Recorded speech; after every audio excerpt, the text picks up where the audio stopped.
Buenas amigos de Potencia de Barrio, como siempre su amigo y servidor Doclar Castillo de este lado, trayéndoles noticias locales e internacionales, pero principalmente noticias veraces y sin censura. Hoy le vamos a hablar de un tema que ha dado mucho de qué hablar, no solamente en República Dominicana, sino en el mundo entero, porque es una política atípica, pero que ha dado muchos resultados. Y ha sido el resultado más rápido y menos inesperado en lo que se llama un país muy pequeño que estaba agobiado por una delincuencia severa y que era incontrolable. Pero llegó un presidente como Nayib Bukele y ha cambiado de la noche a la mañana la percepción de este país. Incluso la población lo apoya y la comunidad internacional, precisamente los gobiernos derechistas, lo han tomado como referencia. Entonces, hoy le vamos a hablar de un segmento en una noticia internacional donde se habló el tema de Nayib Bukele y se dice que el miedo ahora no son las gangas y la delincuencia. Pero ¿qué miedo tienen ahora?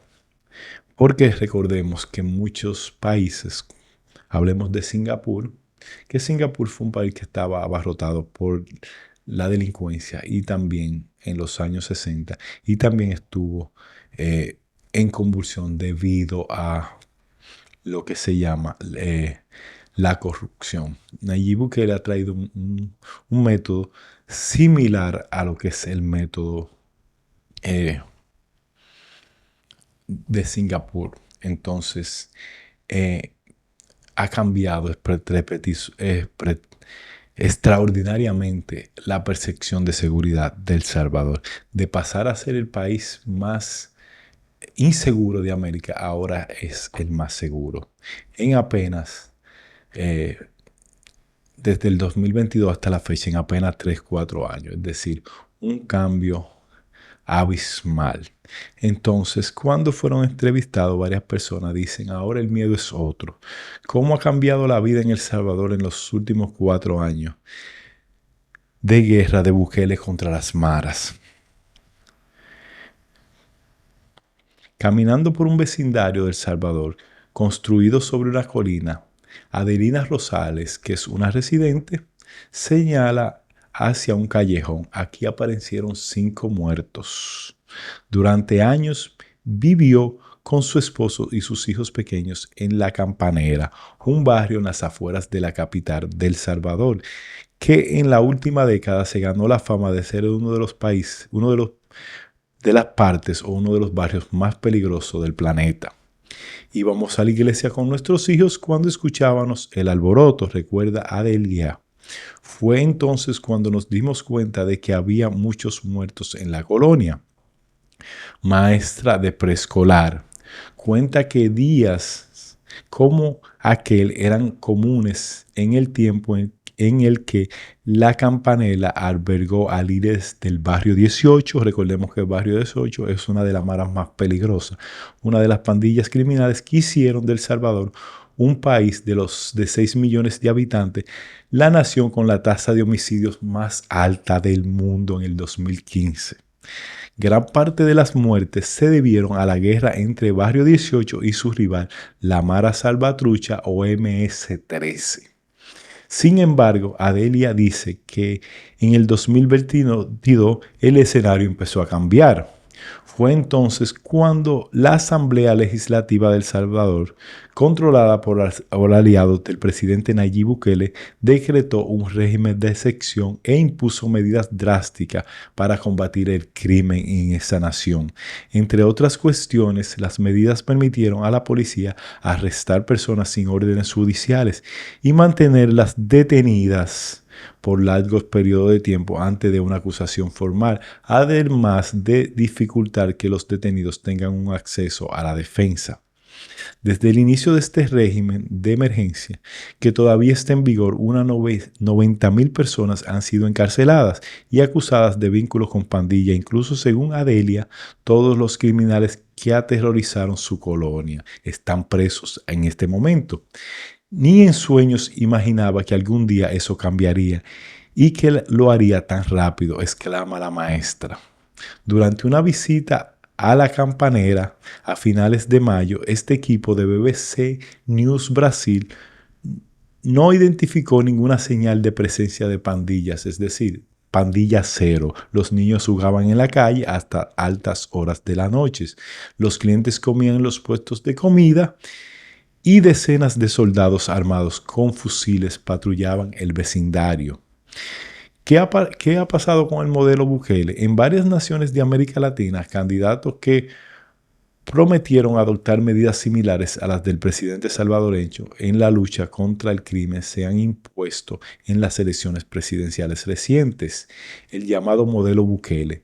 También está ahora en el centro del debate en Brasil de cara a los comicios generales de octubre, con candidatos como Flávio Bolsonaro, que sabemos que es el hijo del expresidente Jair Bolsonaro, Renata Santos Mission, del partido Mission, Ronaldo Ciado del PSD y Remeu Semas de Novo, que dicen inspirarse en el presidente de El Salvador y prometen adaptar políticas alineadas con su método si ganan.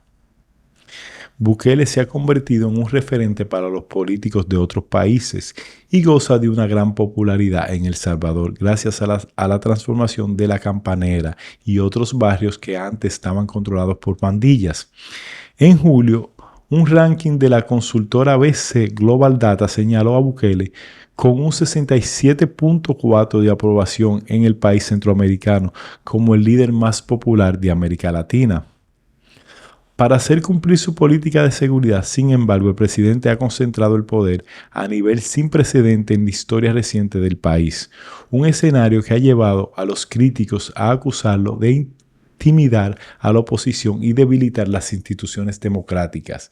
Él niega las acusaciones. Hoy, 57 de 60 diputados de la Asamblea Legislativa apoyan a Bukele. La maestra Aleida Rosales reconoce que muchos votantes ni siquiera saben los nombres de esos diputados. Votamos a ciegas. Mientras se comprometen a apoyar al presidente, ella admite. Desde el 2021, Bukele tampoco ha enfrentado una oposición relevante desde el Poder Judicial. Este año, el Congreso, alineado con el presidente, destituyó a 5 magistrados de la Sala de la Constitucional de la Corte Suprema de Justicia, reemplazándolos con nombres afines al gobierno. Otros cambios legales y sentencias recientes han allanado el camino a la posible reelección ilimitada y han extendido el mandato presidencial a 6 años. Bukele ya ha anunciado que se postulará en las elecciones del 2027 en busca de un tercer mandato. Una victoria lo mantendría en el poder hasta el 2033, sumando un total de 14 años en el cargo. Caída de homicidio y un modelo que ha aumentado la pobreza. El equipo de BBC Brasil estuvo en El Salvador durante 10 días entre mayo y junio y visitó diferentes regiones del interior y de las costas del país, además de la capital. Uno de los reflejos más visibles de la mejora en los indicadores de seguridad es el boom inmobiliario que vive el país. Impulsado en parte por salvadoreños que residen en el extranjero, apoyan a Bukele y están invirtiendo en su tierra natal. En los proyectos inmobiliarios que salpican la costa y la capital, San Salvador, un apartamento de 3 habitaciones puede llegar a costar más de $500,000. El país está dolarizado desde el 2001. En el 2025, según el Fondo Monetario Internacional, la FMI, la economía de El Salvador creció un 3.9%, por encima del promedio del crecimiento centroamericano de 2.6% y del promedio de crecimiento en los 5 años anteriores al gobierno de Nayib Bukele, que fue 2.4%. El desempleo cerró el año en 4.72%. Sin embargo, estos índices económicos favorables no se han producido en una disminución de los niveles de pobreza o no se han traducido, más bien al contrario. Según el FMI o el Banco Mundial, entre el 2019 y el 2023, último año con datos disponibles, la proporción de hogares salvadoreños situados por debajo de la línea nacional de la pobreza pasó de 22.8 al 22%. al 27.2, mientras que es decir, que la pobreza aumentó. Mientras que el porcentaje de familias por debajo de la línea de la pobreza extrema se incrementó. Es decir, antes era 4.3 por debajo de la pobreza extrema, ahora es 8.8. Es decir, la pobreza extrema está más alta en El Salvador. El Banco Mundial señala que el aumento de la pobreza en un escenario de crecimiento económico se explica, en parte, por una disminución de los ingresos y de la calidad de trabajo entre los salvadoreños más pobres. Muchos salvadoreños entrevistados por BBC News Brasil dijeron que les preocupa la economía, el mercado laboral y el costo de la vida en el país. En el centro de San Salvador, escenario de una reforma urbana que se ha convertido en uno de los principales escaparates del gobierno de Bukele, los contrastes entre el viejo y el nuevo Salvador son evidentes. En las pocas manzanas rehabilitadas hay turistas. El cableado eléctrico ha sido enterrado y las aceras y parques están bien cuidados. Pero en las cuadras vecinas el panorama es diferente. Hay mucha basura en las calles, vendedores ambulantes y edificios en mal estado. Para José Manuel, vendedor de chatarras, pocos salvadoreños se han beneficiado del impulso económico del país, mientras que la mayoría de la población lucha por sobrevivir. Según él, la renovación del centro histórico es un maquillaje para que crean que estamos bien. No hay esperanza de salir de este ciclo, porque no hay trabajos, dice mientras caminaba entre televisores viejos, bicicletas usadas y otros objetos desechados. Causas estructurales de la violencia en San Salvador. Para Juan Carlos Torres, analista de seguridad y profesor en la Universidad de Don Bosco en San Salvador, Bukele atacó la cara más visible de la violencia, pero no sus causas como la pobreza y la desigualdad. Para el experto, la popularidad del presidente se debe en parte a su habilidad para comunicar y convencer a los salvadoreños de que viven en el país más seguro del mundo. Eso hace que la gente crea eso y que levante el teléfono para denunciar si ve a algún delincuente, afirmó Torres. En el 2025 el país registró 1.3 homicidios por cada 100.000 habitantes, la tasa más baja de América, inferior incluso que la de países como Estados Unidos, que 4.0, Argentina 3.6 y Canadá 0.2. En el 2015, 4 años antes del inicio del primer gobierno de Bukele, el país contabilizaba 103 homicidios por cada 100.000 habitantes, la tasa más alta del mundo en ese año y el peor indicador jamás registrado en el país. Bajo el régimen de excepción, el salvadoreño redujo los niveles de violencia, pero también se convirtió en el país con mayor tasa de encarcelamiento del mundo. Hoy hay 1.659 presos por cada 100.000 habitantes. Es decir, un 1,6% de la población del país. En Estados Unidos hay 542 encarcelados por cada 100.000 y en Cuba 794. Otros dos países que coronan la lista con mayor población carcelaria según World Prison Brief. Es decir, que a Venezuela lo duplica y a Estados Unidos lo triplica, que son los dos países más cercanos en el encarcelamiento. Mientras en Brasil, que ocupa el quinto del ranking mundial, la tasa es de 0.46. Sin embargo, las organizaciones de derechos humanos dicen que el hecho de que haya esa cantidad de presos es reflejo del uso de criterios cuestionables por parte de la Fuerza de Seguridad salvadoreñas. El gobierno salvadoreño, por su parte, dice que los arrestos están respaldados por la ley y que unos 9.000 personas detenidas durante el régimen de excepción han sido liberadas después de que las investigaciones concluyan que no tenían vínculo con organizaciones criminales. Este grupo representa alrededor de un 10% del total de los arrestados bajo el régimen de excepción. Dice una señora que supo de la muerte de su hijo en prisión por un post en Facebook. Los hermanos José Alfredo y Vidal Aldaberto Vega González fueron arrestados el 16 de mayo del 2022. Vivía en Bajo Lempa, una zona rural a unos 100 kilómetros del sur de San Salvador. Para llegar a la región, el equipo de BBC Brasil viajó por caminos de tierra que bordeaban manglares y atravesaban comunidades humildes. Su madre, Martelena González, dice que sus hijos trabajaban en la pesca de camarón y que nunca tuvieron relación con criminales. Sin embargo, según ella, ambos fueron detenidos por denuncias anónimas y acusados de tener vínculos con pandillas. Marta pasó 3 años sin saber nada de sus hijos, solo conocía el nombre de la prisión en que se encontraban y cada mes acudía allí a entregar comida y artículos básicos de higiene, lo que los familiares de los reclusos llaman simplemente paquetes. Lo hizo hasta que en abril del 2025, mientras revisaba Facebook, vio una foto de su hijo menor, José Alfredo, en una publicación que lamentaba su muerte. Era publicación de una funeraria. Así fue como nos enteramos de su muerte. Nadie en prisión nos avisó, dice la señora. Al contactar a la funeraria, Marta dice que averiguó que antes de morir su hijo pasó 9 días en el hospital debido a una infección bacteriana y que ni siquiera me avisaron para que pudiera verlo por última vez. Le cuenta la madre a BBC con la voz quebrada. Cuando se lo llevaron ni siquiera estaba enfermo, dice ella. Nos quedan muchas preguntas sin respuesta. José Alberto deja atrás una niña de 7 años a la que ahora cría su esposa.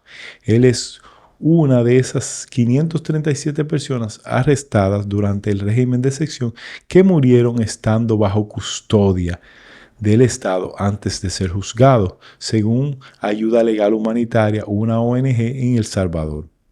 Organizaciones de derechos humanos afirman que el sistema judicial del país está saturado y no es capaz de gestionar la cantidad de presos que esperan juicios.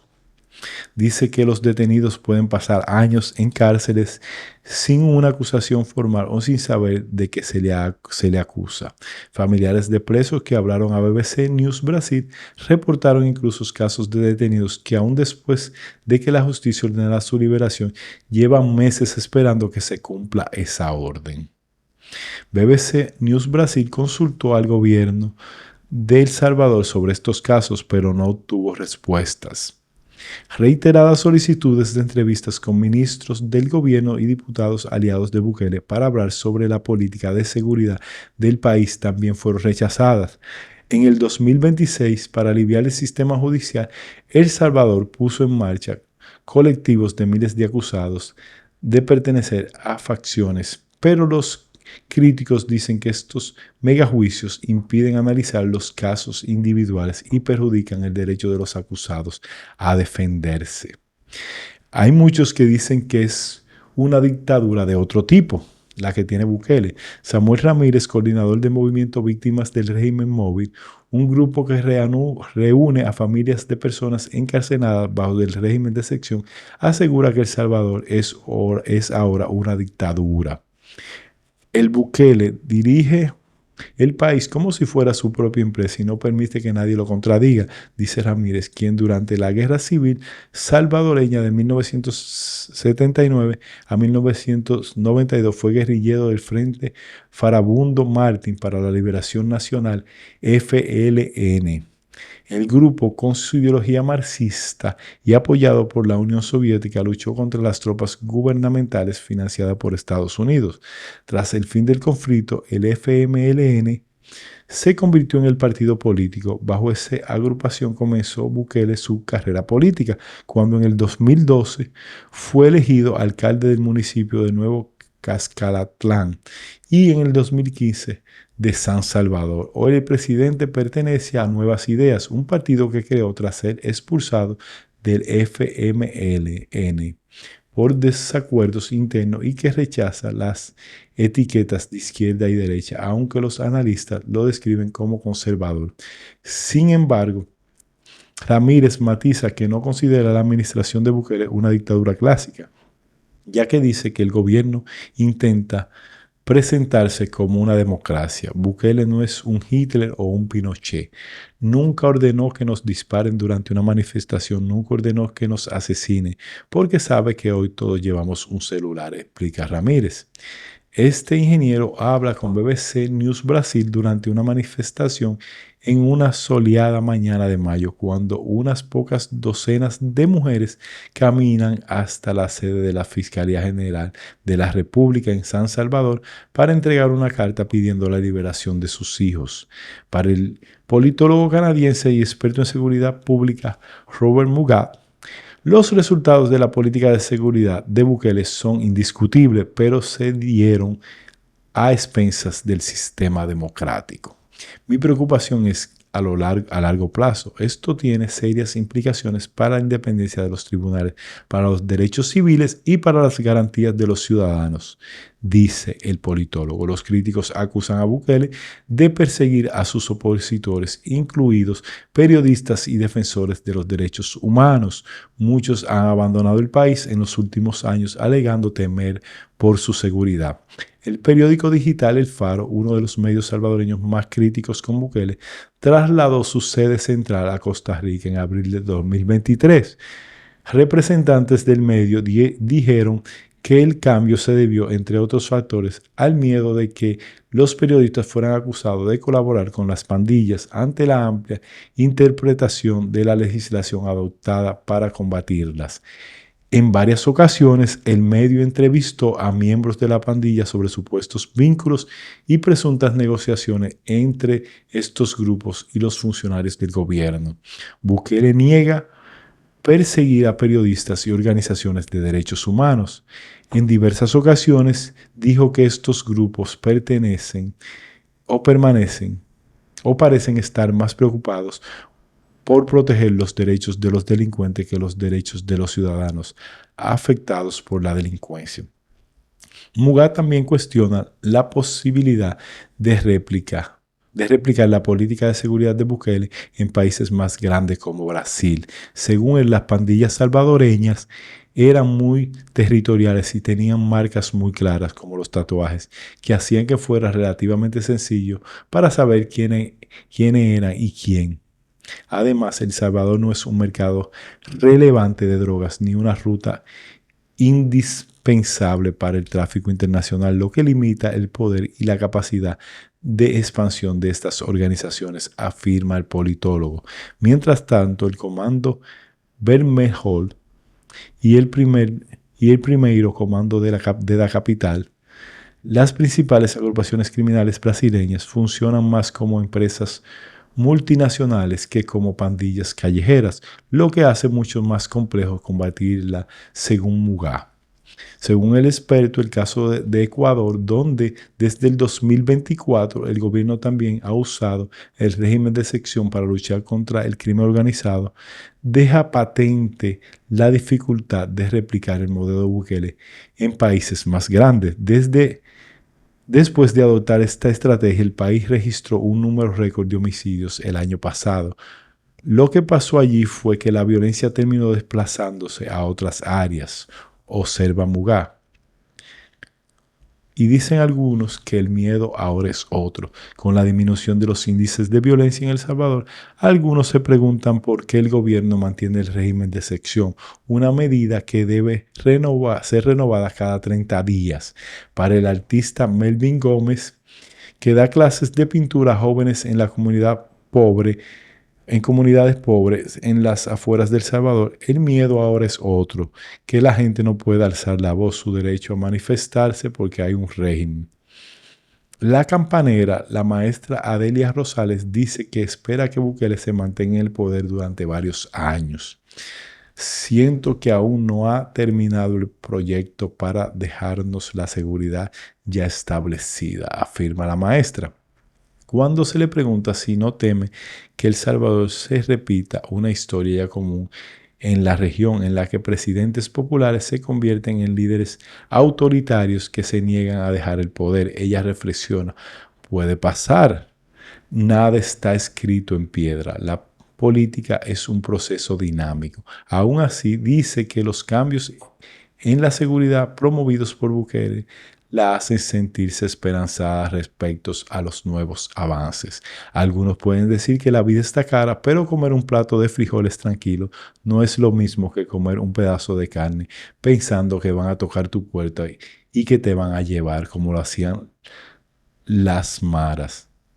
Estas son las declaraciones de varios comunitarios y varias instituciones. Sabemos que siempre la ONG nunca va a estar de acuerdo con los regímenes de excepción y las políticas extremas que se acatan para acabar la delincuencia.